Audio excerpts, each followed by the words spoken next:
Muchachos, buenas tardes. Primero que todo, espero que cada uno de ustedes se encuentre bien, acatando las medidas necesarias para el control de toda esta pandemia. Espero que cada uno pueda estar desde sus casas trabajando y que cada familiar de ustedes se encuentre en óptimas condiciones de salud. Muchachos, hoy estamos por medio de este video con el objetivo de darle continuidad a la virtualidad del curso. Hoy vamos mediante este video, a dar la primera parte del diligenciamiento del formato único de acta de inspección sanitaria a los sistemas de suministro. Ustedes saben que veníamos trabajando la resolución número 0082 del 2009, ¿cierto? Por la cual se adoptan una serie de formularios de visita de inspección sanitaria. Nosotros vamos a trabajar el anexo 1, que es el formulario de inspección sanitaria a los sistemas de suministro de agua potable, es decir, a las plantas de tratamiento de agua potable como tal. Mediante este video vamos a ver el paso a paso del diligenciamiento de este formulario único. ¿Listo? Entonces, muchachos, el primer aspecto que vemos en el formulario son los aspectos generales.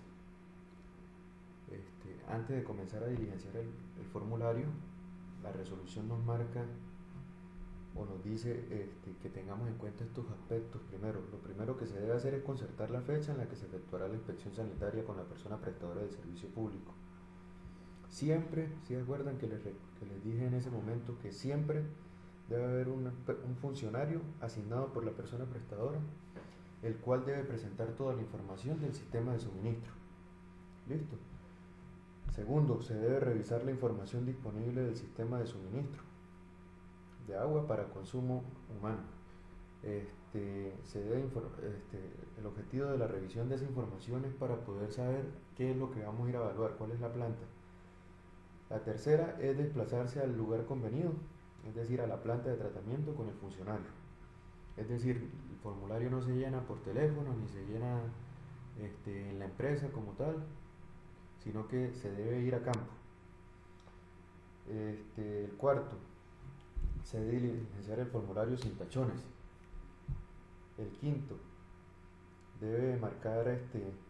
siempre se debe marcar con una raya algún dato que consideremos que de pronto no es tan real o no es confiable.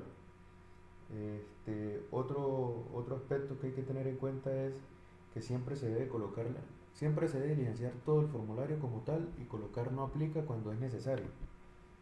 Es decir, si no se requiere alguna estructura, algún equipo o algún proceso o procedimiento, se le coloca no aplica. ¿Listo? Se debe diligenciar previamente a la realización de la inspección sanitaria.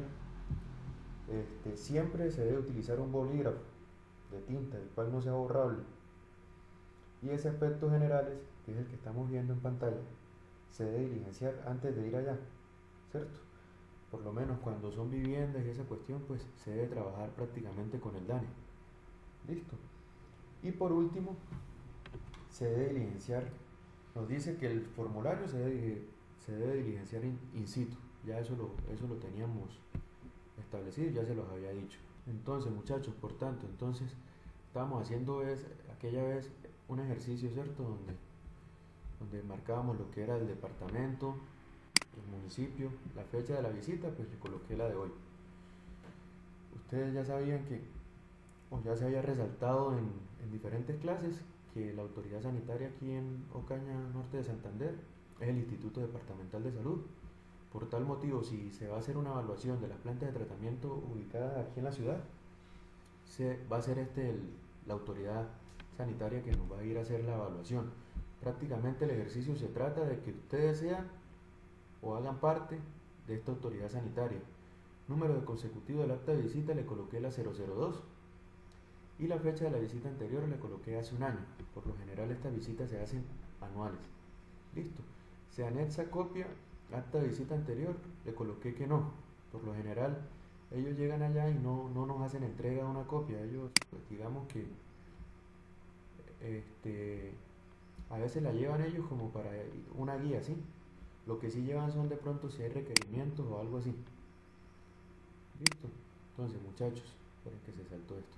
Listo. Hubo concepto favorable con requerimiento, desfavorable. Yo le marqué favorable con requerimiento, digámoslo así. Digamos que ese era el que tenía. Listo. Ya ejecutando el ejercicio, pues vamos a darnos cuenta si es favorable, si es desfavorable o si tiene requerimientos. Listo. El nombre de quien realizó la visita, yo le coloqué mi nombre, ustedes le van a colocar el de ustedes. Y si se establecieron plazos para la ejecución de requerimientos, le coloqué que sí. Y si se dispuso un plan, sí. Por lo general, si uno ya tiene esos planes, debería llevarlos, ¿sí? Digamos que el ejercicio que después de este video se va a plantear y va a quedar en la plataforma, le va a dar a ustedes todas las características que tiene una planta de tratamiento para que ustedes la puedan evaluar. Ese es el objetivo de este formulario, que ustedes aprendan a evaluar la planta de tratamiento. Número total de habitantes en el municipio, yo le coloqué 140.000. Número total de viviendas resto, le coloqué que no aplica. Y número total de viviendas en el casco urbano le coloqué 35.000, que son los usuarios que actualmente tenemos. Digamos que esta información preliminar, si en el ejercicio se les va a dar a ustedes para que no tengan ningún inconveniente al diligenciar esa parte. Listo. Entonces ahorita viene lo importante, ¿cierto? En esa ocasión estábamos manejando que el nombre de la persona prestadora iba a ser la UFPSO, SA, ESP. Yo lo diligencié aquí en PDF. La idea es que cuando ejecuten el ejercicio puedan utilizar un programa así de tal forma de que les quede un poco más organizada la información. Les coloqué el NIT, le coloqué 800 000 y le coloqué los últimos 3 dígitos de mi código, ¿sí? Si tiene NIT, obviamente no aplica el sin NIT, ¿cierto?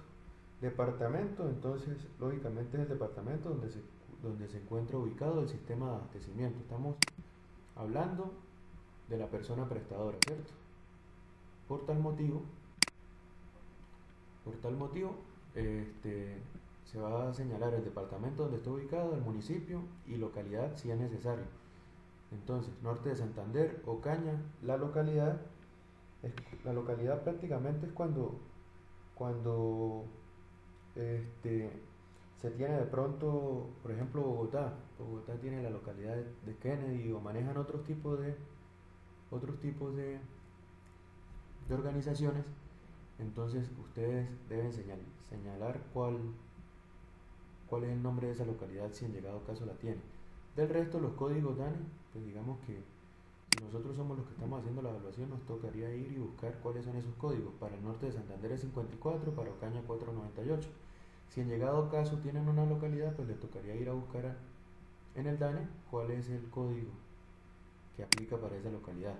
Otras localidades atendidas, entonces yo le coloqué que no aplica porque si nos vamos a la resolución, dice que escriba el nombre del centro urbano, que puede ser un corregimiento, una vereda, o puede ser otro tipo de poblaciones, ¿sí?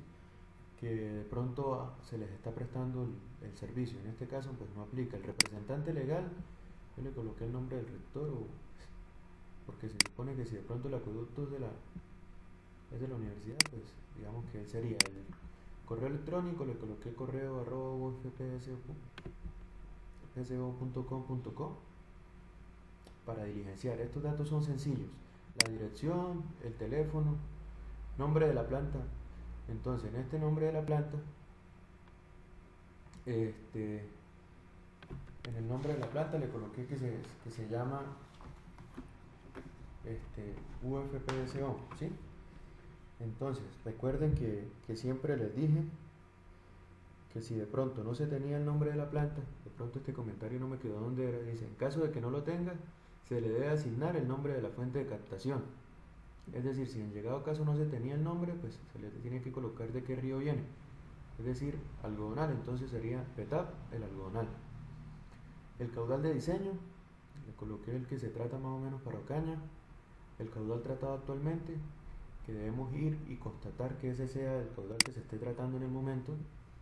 Y el tipo de fuente de abastecimiento, ahí debemos resaltar si el tipo de abastecimiento es superficial o subterránea. También puede haber una combinación de las dos. Cuando haya esa combinación, ustedes deben escribir que es mixto, Listo. Entonces ya empezamos con las preguntas un poquito más complicadas, ¿sí? Ahí vamos un poquito a generar complicidad. Esta es la primera parte del diligenciamiento. Lo dividí en dos para que lo podamos hacer y lo podemos ejecutar conscientemente. Listo, del resto dice otras plantas operadas, yo le coloqué que no aplica. Si en llegado caso hay otra planta, entonces se le debe colocar el nombre de esa planta. Suscriptores atendidos no por esa planta, sino por la persona prestadora. Yo le coloqué 35.000. Y la población atendida por la persona prestadora 140.000. Digamos que cubrieron los suscriptores y cubrieron los habitantes. La longitud total de la red se debe siempre colocar el número en kilómetros. Yo lo resalté acá. Por lo general solamente copian el número. ¿Sí? Ese dato nos lo da a nosotros la persona a la que estamos, el funcionario que ellos encargaron para atender la visita. En este caso yo puedo ir y constatar el dato en el Sistema Único de Información, donde ellos deben hacer el cargue a la Superintendencia de Servicios, y le digo, muéstreme el catastro, el formato de catastro de este año, y me regala una copia para yo poder tener esa longitud total de la red. Si nosotros somos esa persona que va a aplicar el formulario como debe ser, podemos hacer ese tipo de apreciaciones. ¿Listo? Muchachos, luego de eso viene el cálculo del índice de riesgo por abastecimiento de agua para consumo humano. Ese índice de riesgo es importante, ¿cierto? Prácticamente se evalúa lo que es el índice de tratamiento, se evalúa lo que es el índice de tratamiento, el índice de continuidad, ¿cierto? Aquí lo podemos ver que el IRABA depende del índice de tratamiento y el índice de continuidad. Ya vamos a revisar cómo se empiezan a calcular. Listo, yo aquí prácticamente tengo diligenciado el formato como tal. Digamos que al principio no vamos a llenar esto, ni vamos a llenar esto, ninguna de estas. Vamos a comenzar a hallar. Entonces, índice de tratamiento es el primero que debo hallar. Entonces dice, para calcularlo sumar, puntaje asignado 3.1.1, 3.1.2 y 3.1.3, ¿cierto? Entonces nos vamos. ¿Cuál es el 1.1.1? Descripción del tratamiento. En la descripción del tratamiento, el formulario nos da unos posibles procesos, que son los que de pronto por lo general se tienen en cuenta, que es cribado, desarenación, ablandamiento, aireación, loculación, sedimentación, filtración, desinfección, estabilización y tratamiento de lodos. Recuerden que el tratamiento de lodos no hace parte del tratamiento de agua potable, pero está incluido dentro de los procesos con el objetivo de eliminar esa contaminación que se le hace a la fuente superficial por medio de esos lodos. Recuerden que esos lodos tienen un alto contenido de sulfato, por eso se incluye dentro de ese formato. Entonces, para poder yo comenzar a evaluar, yo necesito conocer cuáles son los tratamientos, qué procesos hacen parte de ese tratamiento en la planta. Es decir, probablemente esa planta no vaya a tener todos. Entonces, ¿qué me dice la resolución? Yo les coloqué aquí un comentario. Dice, no necesariamente todos los procesos antes citados deben estar incluidos en el tratamiento, sino aquellos que de acuerdo a la caracterización y estudios de tratabilidad del agua cruda, es decir, que según el estudio de tratabilidad, ellos ya tienen unos, o ya nosotros vamos a conocer qué procesos deben tener. Entonces, digamos, en la planta de aquí de Ocaña, cribado tenemos, desarenación tenemos, ablandamiento no tenemos, aireación no tenemos, tenemos floculación, sedimentación, filtración, desinfección, estabilización y tratamiento de lodos no tenemos, ¿sí? Para poder dar la calificación, vamos a leer, hay del 0 al 50, y dice, se realizan todos los procesos requeridos según las características del agua cruda y su tratamiento es continuo. Entonces, debemos revisar cuáles son necesarios. Entonces, por lo menos, en la planta son necesarios cribado, el resto, el único que no estamos cumpliendo es el tratamiento de lodos, ¿sí? Por lo menos, si ustedes quieren los conceptos de cribado, desarenación, ablandamiento, la vez pasada los estaba diciendo y les decía que el cribado es la retención de los sólidos gruesos, como hojas, las ramas, los palos, ¿cierto? La desarenación es la remoción de los sólidos sedimentables, prácticamente lo que es el material de arena. El ablandamiento es cuando se necesita remover minerales disueltos en contenidas de aguas crudas. Por lo menos aquí en Ocaña no se debe tratar eso. Casi siempre esos minerales son calcio y son magnesio, ¿sí? Esos son de pronto algunos responsables de que el agua tenga bastante dureza. Entonces por esa razón hay que hacer ese ablandamiento. En la aireación es la remoción de compuestos volátiles o incorporación de oxígeno. Esto es cuando hay bastante hierro en el agua. Entonces se debe aplicar ese proceso. La coagulación, pues ya habíamos dicho que era la adición de sustancias químicas para desestabilizar las suspensiones coloidales de partículas sólidas, ¿cierto? La coagulación, donde van a formar los coágulos por medio del sulfato. La floculación es la acción de aglutinar. La vez pasada se los había referenciado, ¿cierto? La sedimentación, pues, es el asentamiento de partículas sólidas y los flóculos formados. La filtración es la retención de sólidos contenidos en el agua al pasar por un medio poroso granular. Es decir, digamos que con la filtración prácticamente, con las capas que yo les mostré en clase y esa cuestión, digamos que casi el agua se está volviendo potable. Solamente le va a hacer falta casi esa dosis de cloro residual que tiene que tener el agua, garantizando de que no vayan a haber microorganismos que vayan que no permitan que el agua sea completamente apta para consumo humano. Y el tratamiento de lodo, muchachos. Entonces, en ese caso, nosotros dijimos que le íbamos a dar el porcentaje de 15. Cuando ustedes vayan a tener el ejercicio en sus manos, yo les voy a decir cuáles procesos, según esa planta, cuáles procesos deben haber y cuáles están utilizando en el momento. Entonces a ustedes les va a quedar fácil la calificación. Entonces, se realizan algunos procesos requeridos según las características del agua cruda y su tratamiento es continuo.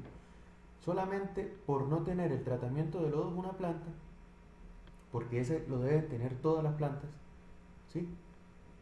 Ya se baja de 50 a 15, imagínense, ese puntaje tan regular que le queda a una planta solamente por no tener ese proceso. Es prácticamente la resolución está obligándonos a tener ese proceso con el objetivo de no contaminar la fuente. Entonces ya sabemos que el 1.11 nos va a dar 15. Seguimos bajando. Ahora, la dotación de laboratorio para la realización de los siguientes ensayos. Entonces, 3 puntos por cada uno. Por lo general la mayoría cuentan con los equipos, ¿sí? Por lo general la mayoría de plantas cuentan con esos equipos. Siempre hay que tener en cuenta si esos equipos están funcionando. Entonces por lo general ustedes deben ir y comprobar.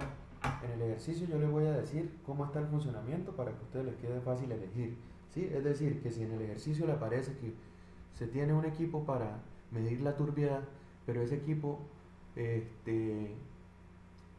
actualmente se encuentra dañado, pues no tienen el equipo. O si yo le digo ese equipo para turbiedad hace 3 años no se le hace mantenimiento, digamos que usted puede tomar la decisión de decir si sí le acepta o no le acepta ese equipo. Listo. Entonces por lo general siempre se va a ir a hacer la prueba. Siempre recuerden que nosotros en este caso estamos siendo los evaluadores. Por tal motivo vamos a ser mucho más exigentes de lo que nos pide. De pronto yo les voy a dar bastantes características para determinar el grado de evaluación que ustedes tengan. Listo. Ese 5, entonces fueron 5 equipos que tienen. Yo los multipliqué por 15. Digamos que ahí vamos, no tenemos ninguna dificultad. Y ahí tenemos el valor del 1.1.2. Luego vienen los trabajadores certificados en las normas colombianas de competencia laboral. Yo les decía, nosotros podemos tener químicos allá en la operación, pero no, la norma no dice que tienen que ser ingenieros, no dice que tienen que ser ingenieros ambientales, ingenieros químicos, que tiene que ser un químico, no. Ellos dicen que los trabajadores o los operarios siempre deben estar certificados en las normas colombianas. Listo. Por tal motivo, cada operador, dice, como mínimo cada operador de potabilización de agua para consumo humano debe presentar al menos 3 certificados. Por lo general esos certificados vienen en toma de muestras, en sistemas de abastecimiento y en tratamiento de agua potable. Entonces, recuerden que yo les decía que eso depende también de cómo nos dé la información la persona. yo les voy a hacer especificación de todo. Por lo general en las plantas trabajan de 2 personas en pareja, un operador y un auxiliar de operación. Digamos que en este caso yo les decía, si la persona me dice a mí, no, son 6 operadores y 3 tienen las capacidades, entonces ya estamos entre el 50% y el 90%. La persona también me hubiera podido manejar a mí la información de que él tiene 3 operadores y 3 auxiliares de operación, entonces que él cumplía con el 100%. Digamos que eso es manejable por parte de ellos. Nosotros debemos constatar que en el momento cuántos operadores se encuentran, ¿sí? Para nosotros podernos dar, para nosotros poder evaluar esta parte, ¿sí? Ellos nos deben mostrar a nosotros los certificados como tal. Digamos que en el ejercicio yo no le voy a mandar los certificados porque digamos que la información pues no es lo ideal, pero sí le voy a decir con verdad cuántos hay y cuántos se utilizan, ¿sí? Entonces cada operador debe contar como mínimo con 3, ¿listo? Entonces digamos que si son 6 operadores y solamente 3, entonces estamos entre el 50% y el 90%, entonces aquí lo califiqué con 10. ¿Listo? Y ahorita el índice de continuidad. El índice de continuidad, digamos que como nosotros estamos en la ciudad, pues nos vamos a dar cuenta, ¿cierto? Por lo general, siempre va a estar entre 23 y 24 horas. Aquí en Ocaña se presta un servicio continuo.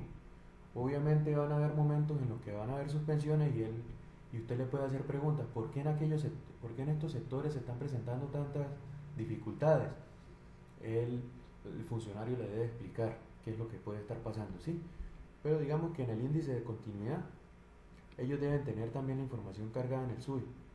En este caso yo para el ejercicio que les voy a plantear, pues les daría cuál es el índice de continuidad según el cargue al SUI, al Sistema Único de Información. En este caso nos dieron 20 y en las observaciones vamos a colocar lo que encontremos. Entonces, por ejemplo, yo coloqué 6 operadores en la PETAP, 3 cuentan con competencias laborales. En el proceso de floculación, una de las válvulas de lavado presenta problemas mecánicos. Ahí en observaciones ustedes pueden colocar todo lo que se les ocurra con respecto al índice de continuidad y al índice de tratamiento. ¿Listo? Entonces, muchachos, ahora nos vamos a ir aquí arriba. Entonces nos vamos a ir primero, índice de tratamiento, ¿de quién depende? De esos 3. Entonces teníamos 15, 30 y 10. Es decir, que tenemos 40, un valor de 40. ¿Listo? Y tenemos un valor, creo que de 20 aquí abajo. Déjame bajar. Y un valor de 20 en el índice de continuidad. Entonces vamos a calcular el IRABAC, que es importantísimo. Les cuento, antes la normatividad lo que pedía era solamente el IRCA. El IRCA es el índice de riesgo de calidad de agua potable, es decir, si la persona prestadora demostraba mediante certificados de laboratorio que el agua que se estaba presentando era apta para consumo humano, esa era la calificación. Ahorita no.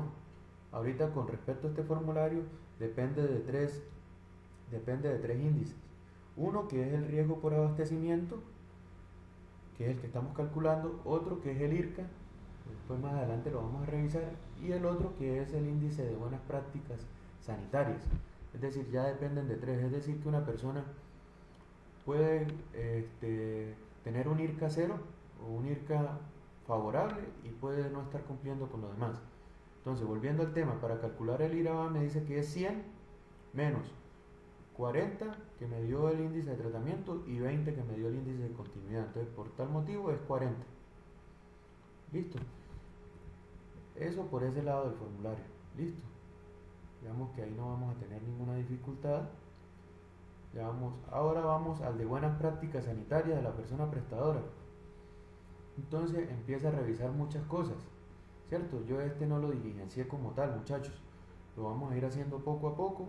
Solamente se los voy a explicar. Yo creo que no voy a hacer la evaluación acá para que ustedes lo vayan haciendo en el ejercicio como tal. Para diligenciar esta parte del formulario, nos va a decir, ¿cumple las buenas prácticas sanitarias? Entonces dice, sí, parcialmente, no aplica. Entonces, la resolución nos dice, si cumple totalmente con el propósito de la respectiva buena práctica sanitaria, quiere decir que no se genera ningún riesgo que pueda afectar la calidad del agua para consumo humano. Y por lo tanto en la columna denominada sí, que significa si cumple, se escribe 0. Listo, que nos quede claro. Si cumple parcialmente con el propósito de la respectiva buena práctica sanitaria, quiere decir que aun cuando no conlleva un riesgo inminente a la calidad del agua, habrá que aplicar medidas correctivas. Y en la columna P, que significa parcialmente, se va a escribir un 1. Listo, eso por ese lado, ya llevamos 2. Si la buena práctica sanitaria revisada queda calificada con no, significa que no cumple con los requisitos mínimos y propósitos establecidos en su descripción. Ello significa que existe un riesgo que puede afectar la calidad del agua para consumo humano. Es así que se deben tomar medidas correctivas para lograr su total cumplimiento. Entonces se va a escribir un 2 en la casilla. Entonces, para que nos quede fácil, entonces 0, 1, 2. Y la no aplica. Si la buena práctica sanitaria revisada no aplica con el sistema que se está inspeccionando, se escribe una raya bajo la columna denominada no aplica. Listo. Sencillo, muchachos.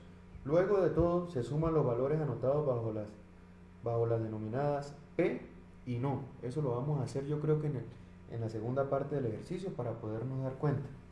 Como en total son 50 buenas prácticas, si todas se cumplen, el resultado debe ser 0. Ello significa que no existe ningún riesgo identificado. En caso contrario de no cumplir la totalidad de las 50, el resultado es 100, es decir, el de máximo riesgo. Por eso debemos hacer el cálculo al final, sumar todas estas casillas. Entonces, muchachos, para que nos quedara más fácil, yo no lo diligencié, ¿cierto? Yo solamente les voy a explicar cómo se va a diligenciar para que ustedes lo tengan claro cuando vayamos a ejecutar el ejercicio. Entonces dice, lo primero nos van a decir estado y pertinencia de las instalaciones. Entonces yo coloqué las noticas. Entonces la nota dice las vías de acceso para que ustedes la tengan clara, ¿sí? Dice, las vías de acceso a la planta de tratamiento de agua para consumo humano y las vías internas deben estar en buen estado de conservación, con cunetas para aguas lluvia libre de obstáculos, demarcación en el piso y aviso o letrero de identificación de la entrada, indicando el tipo de establecimiento. Es decir, en el ejercicio yo le voy a dar las características de esas vías de acceso. Con ese objetivo ustedes van a colocar si cumple parcialmente y si no cumple. Si no cumple es porque ninguna de las condiciones que está ahí en el comentario, ¿cierto? Que ustedes la tienen ahí, prácticamente digamos que esas vías están de no acceso. ¿Qué busca garantizar? Se busca garantizar el permanente acceso del personal e insumos a la planta, que son vitales para que esta funcione de manera correcta. Alrededores de las instalaciones de la planta libres de obstáculos. Entonces, ¿qué me dice el comentario? Dice, se deben encontrar libres de malezas, aguas estancadas, residuos de materiales para la construcción, objetos en desuso, basuras a campo abierto, roedores y animales de pastoreo. Lo mismo, yo les voy a dar las características, ustedes van a decir si las cumplen o no. Imaginen que están entrando a la planta de tratamiento y ustedes inmediatamente van a comenzar a revisar. Por lo general los evaluadores revisan, a esas preguntas tratan, a veces ni siquiera las hacen, solamente ellos mismos van analizando y van escribiendo. Recuerden que la idea es hacer la evaluación de manera crítica, de la manera más crítica posible. Entonces le voy a dar las características, ustedes van a hacer lo mismo. Si cumple parcialmente, se escribe qué observó, y si no cumple, también escribe la observación. Si cumple no hay necesidad de escribir nada, solamente se escribe el 0 y listo. La planta tiene cerramiento, entonces deben tener una cerca en mampostería, malla o alambre de púas que la aísle y que disponga de una puerta de acceso autorizado. Eso prácticamente es lo que manifiesta la resolución con respecto al tema del cerramiento. Aseo interior eficiente. Dice, debe estar aseado y presentar evidencia de frecuente acción de aseo y limpieza locativa. ¿Cierto? ¿Qué significa esto? Cuando me dicen de frecuente acción, yo siempre que dicen evidencia, la palabra evidencia, yo siempre tengo que ir a un formato. Yo debo ir y decirles, bueno muchachos, en este momento yo encuentro que el aseo interior de la planta de tratamiento está bien, es eficiente. Yo necesito conocer cuál es el cronograma establecido para poder saber si están cumpliendo o no. Entonces, es decir, que si en las características yo les digo que todo el aseo interior es eficiente y está bien, pero les digo que no existe un cronograma, digamos que ustedes pueden tomar la determinación de decir que cumple parcialmente y que se debe establecer ese cronograma para garantizar. ¿Listo? Entonces, tienen que ser muy analíticos en lo que yo les voy a escribir para que ustedes la tengan clara al momento de calificar. Instalaciones de almacenamiento adecuadas. Entonces, ¿qué me dice con respecto a ese tema? Me dice, deben disponer de uno o varios espacios físicos claramente separados del resto. Entonces, eso debido a que pues, esos espacios donde tienen que estar de manera ordenada, segura, tienen que estar aseados, debido a que pues, prácticamente ahí vienen los insumos de la planta. Entonces, la idea es que puedan permitir que se dé la manipulación, el cargue, el descargue libre de los riesgos ocupacionales, ¿sí? Es decir, que todas esas actividades se puedan ejecutar de la manera correcta. Entonces, muchachos, lo mismo, les voy a dar las características, digamos que ustedes no van a tener inconvenientes, prácticamente es de análisis. Dice, zonas de descanso, zonas para el descanso y el consumo de alimentos. Dice, debe existir un área social debidamente amoblada, higiénica y apacible para el descanso y consumo de alimentos de los trabajadores. Yo les voy a dar las características. Lamentablemente no lo podemos hacer en clase personalmente para yo poderles ir diciendo, ustedes me van preguntando y digamos que irles diciendo cuáles son las características para que ustedes puedan hacer el análisis.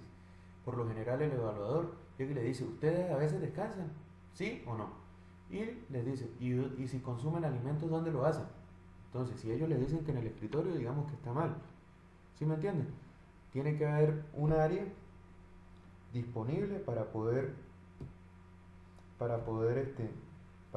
tomar cada uno de esos alimentos, muchachos.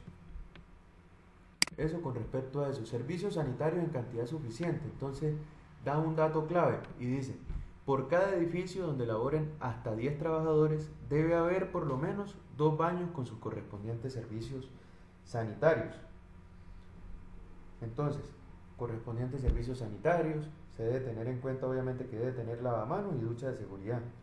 ¿Por qué? Cuando haya hasta 10, prácticamente ellos lo que buscan garantizar es que haya un baño para hombres, un baño para mujeres, debidamente identificados y dotados con los materiales necesarios, papel higiénico, jabón, entre otros. Ellos revisan esa parte. Entonces yo les voy a dar las características. De pronto les pueda decir, sí existen los baños, pero entré al baño y no tiene ningún tipo de material. Entonces ustedes ya saben qué deben calificar. Listo. Con respecto al estado físico de las edificaciones, ¿qué me dice la nota? Me dice, las paredes, ventanas, techos, puertas y pisos se deben encontrar libres de grietas, perforaciones, roturas o humedades. Eso garantiza, eso es una buena práctica sanitaria debido a que ustedes saben que lo que se está manejando en una planta de tratamiento es el agua para consumo humano. O sea, se debe ser muy exigente en ese punto. Lo ideal es que prácticamente, o por lo general, los laboratorios están allá en las plantas, ¿cierto? Entonces, prácticamente la intención es que las paredes, en especial las de los laboratorios, pues deben estar limpias, sin desprendimientos de pintura, revoques, y su superficie debe ser lavable y de color claro. Las instalaciones deben contar con una iluminación natural y artificial uniformemente distribuida en las zonas de trabajo. ¿Sí? Entonces, yo le voy a dar una característica del estado físico de las edificaciones y digamos que ustedes van a tomar la evaluación. Entonces, muchachos, recomendación, siempre que ellos manifiesten que hacen una serie de actividades, digamos que eso debe siempre quedar en un registro. Entonces, por lo general se debe pedir el registro de las cosas, ¿sí? Entonces, listo, ahorita vamos con la instrumentación de la planta de tratamiento para consumo humano. Medición del caudal de ingreso. Entonces dice, se dispone de una estructura de medición del caudal de agua cruda que entra a la planta de tratamiento de agua para consumo humano. Es decir, debemos revisar, ahí nos da una serie de estructuras de medición, la canaleta Parshall, un vertedero, un macromedidor de turbina o de hélice, entre otros. Por lo general en esas plantas convencionales, digamos que la medición siempre se hace por canaleta Parcher, ¿sí?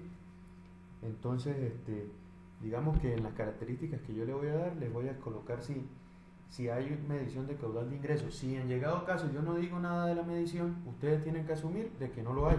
Por tal motivo debe haber un requerimiento. ¿Listo? Es decir, si yo no les doy ninguna de las características hasta donde vamos a llegar en el video de hoy, ustedes van a colocar que no cumple. O me pueden hacer la pregunta por WhatsApp y yo les coloco no tienen. Entonces, lo mismo en medición de caudal de salida. Dice, se dispone de un equipo o aparato de medición de caudal de agua tratada que sale de la planta, esperen, muchachos, que sale de la planta de diferencial de presión, que puede ser un Venturi, mecánico, hélice de Wellman, electrónico, que sea por ultrasonido magnético. A veces por lo general utilizan los electrónicos, que son los de ultrasonido magnético. Habría que revisar. En el ejercicio yo les daría la característica como tal. Recuerden que siempre que hablemos de aparatos, de equipos, de todo ese tipo de herramientas, cuando hablemos de ese tipo de equipos o aparatos, siempre nosotros debemos ir y revisar el mantenimiento, porque el mantenimiento es clave para nosotros garantizar de que esa medición sea la real. Listo. Entonces, si de pronto yo no les doy alguna característica, ustedes pueden decir cumple parcialmente debido a que no cumple con el certificado de calibración del medidor. Entonces, tenemos que ser muy analíticos en ese sentido. Listo. También nos dice que se miden todos los demás consumos de agua tratada o en proceso de tratamiento que permitan completar el balance de agua. Es decir, que siempre se debe tener una estimación del caudal para lavado de filtros, sedimentadores o de drenaje de sedimentadores. Por lo general las plantas de tratamiento tienen un tanque de lavado, es decir, ese tanque de almacenamiento se llena a tope, y digamos que esa cantidad de agua es la que van a gastar para hacer el lavado de 2 filtros, o para hacer el lavado de un solo filtro, o para hacer el lavado de un solo sedimentador. Pero siempre se debe tener un formato donde se dice cuánta cantidad de agua se está utilizando para ese tipo de mantenimientos. Entonces, en las características yo les daría cómo lo están utilizando, si tienen formatos, no tienen formatos, y ustedes irían a calificar. Lo mismo, medición de niveles en los tanques. Entonces dice, se dispone de medidor de nivel de altura de agua en los tanques, una mira, un piezómetro. Entonces casi siempre es una mira. Entonces, ¿qué es una mira? El tanque de almacenamiento en la parte superior tiene una abertura y siempre hay un flotador con una mira, digamos que con una vara que está referenciada puede ser con metros, o por lo general lo hacen por escalones, y cada escalón tiene 40 centímetros. Entonces ya ustedes teniendo la altura y teniendo el área del tanque como tal, pues digamos que ustedes ya conocen cuál es los metros cúbicos que tiene el tanque. Listo. Eso con el objetivo de calcular el volumen almacenado periódicamente, ¿cierto? Siempre se debe llevar registro de eso. Entonces lo mismo, ustedes califican y analizan la situación. Control para determinar el momento del lavado del filtro. Entonces, ese control ¿en qué está basado? Dice, se tienen criterios definidos que determinan el momento de lavado de los filtros, ya sea por pérdida de carga o por turbidez en el efluente del filtro o por tiempo fijo. Entonces, nos dan 3 características, ahí me faltó señalar tiempo fijo. Una es por pérdida de carga. Cuando hay pérdida de carga, digamos que el filtro no está funcionando un 100%, entonces el agua del filtro casi siempre, la lámina de agua que está en el filtro, por lo general se va a subir.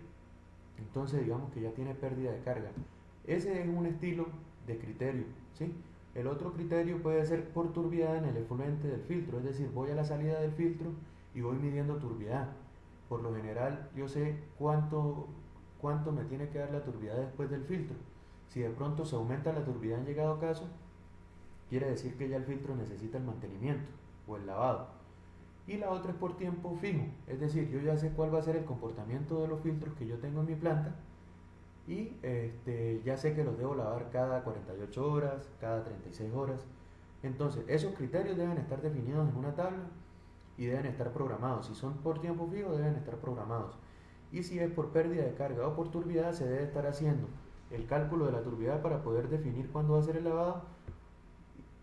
Y lo mismo, si es por pérdida de carga, la altura que tiene la lámina de agua sobre el filtro. Por lo general casi ya son por tiempo fijo, ya conocen más o menos cuál debe ser. Digamos que se debe tener un buen criterio porque no todos los filtros funcionan de la misma manera. Entonces ya saben más o menos, yo les voy a dar las características. Ahora vamos con seguridad, ya el último paso. Seguridad industrial y salud ocupacional. Digamos que en esto casi siempre por lo general se rajan porque tienen los manuales y ustedes saben que cuando hablamos de seguridad industrial, seguridad y salud en el trabajo, nosotros encontramos un sistema creado, ¿cierto? Donde están los riesgos, donde están cada una de las actividades y depende de cada actividad están los riesgos, ¿cierto? Y depende de cada riesgo cuáles elementos de protección personal se deben utilizar.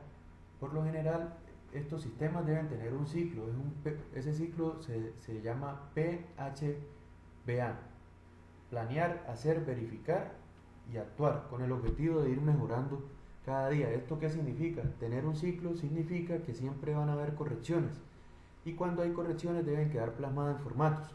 Entonces casi siempre se rajan por esa parte. Dice, manual o protocolo de higiene y seguridad industrial. Digamos que ese es un manual como tal del mantenimiento de la planta. Entonces dice, existen los procedimientos que permitan evitar para cada proceso industrial accidentes o eventos no deseados, mantener las operaciones productivas en un ambiente de higiene y seguridad, llevar una coordinación y orden en las actividades de la planta.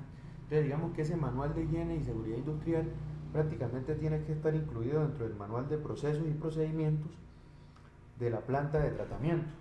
Entonces, nosotros debemos darnos cuenta si ellos sí tienen ese manual o ese protocolo de higiene y seguridad. Si ellos le preguntamos si tienen el manual, si lo tienen, pues lo revisamos y si tienen el manual revisamos cuáles formatos son cuáles son los que utilizan para poder mantener actualizado ese manual. Lo mismo con el programa de salud ocupacional. Dice, el programa está destinado a prevenir y protegernos. Dice y mejorar la salud física como consecuencia de exposición, por ruido, por inhalación de gases. Ese programa era el que yo les hablaba cuando el programa de seguridad y salud en el trabajo.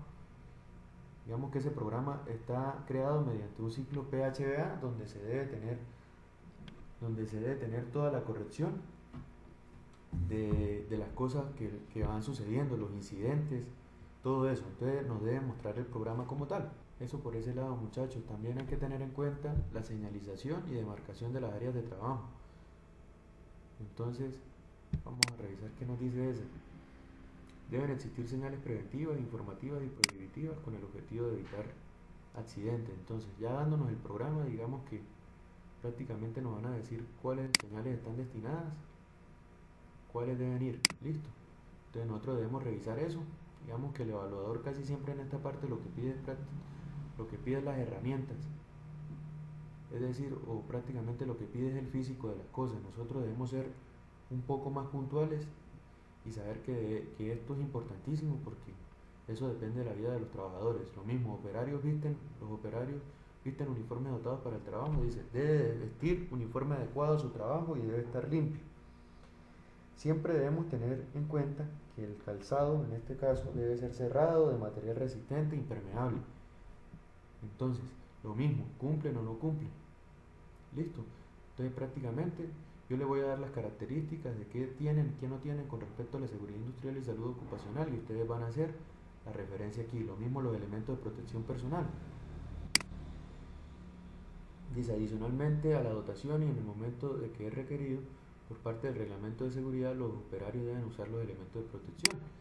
¿Qué hacen casi siempre por lo general? Como todos lo tienen y físicamente todos lo tienen, entonces por lo general el evaluador llega y dice, por favor, lavemos este filtro, quiero revisar. Entonces lavando el filtro él se da cuenta si está el manual del protocolo, si ese manual, si está el programa, si hay señalización y demarcación en el área de trabajo, si el operario sí tiene el uniforme dotado y si el operario utiliza los elementos de protección.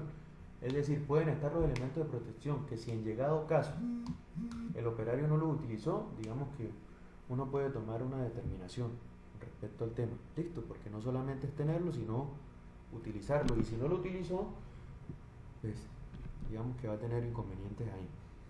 Sí, nosotros debemos ser bastante exigentes con eso. Lo mismo, elementos de control local de estrategia. Entonces dice que se deben tener localizados lugares estratégicos, extractores de polvo, extintores de incendio, alarmas sonoras, equipos para detectar escapes de cloro, dispositivos y elementos de protección personal para atender escapes de cloro. La planta de tratamiento de agua para consumo humano debe disponer de enfermería con botiquín de primeros auxilios y camilla. Entonces, muchachos, por el momento vamos a dejar hasta ahí hoy. ¿Sí? Para el próximo viernes vamos a terminar el formato como tal. Entonces, miren qué sencillo. Diligenciar el formato es sencillo como tal. Yo voy a pasarles una descripción de la planta de tratamiento a la que vamos a evaluar y mediante esa descripción de la planta, digamos que ustedes van a comenzar a aplicar y ese va a ser la tarea. ¿Listo? Entonces, muchachos, espero que estén muy bien, que tengan un buen fin de semana y que aprovechemos esta virtualidad de cada una de las clases para poder continuar con la etapa de aprendizaje. Recuerden que uno aprende todos los días y que el aprendizaje prácticamente depende personalmente de cada uno de nosotros. ¿Listo? Entonces, muchachos, el tiempo que les voy a dar para la entrega del diligenciamiento del formulario hasta donde vimos el día de hoy va a ser hasta el otro viernes a las 9 de la noche. ¿Listo? El otro viernes pues ya nos vemos con otro video. Que estén muy bien. Cualquier inquietud, cualquier novedad que me quieran comentar, estoy disponible por celular, WhatsApp o correo. Que estén bien.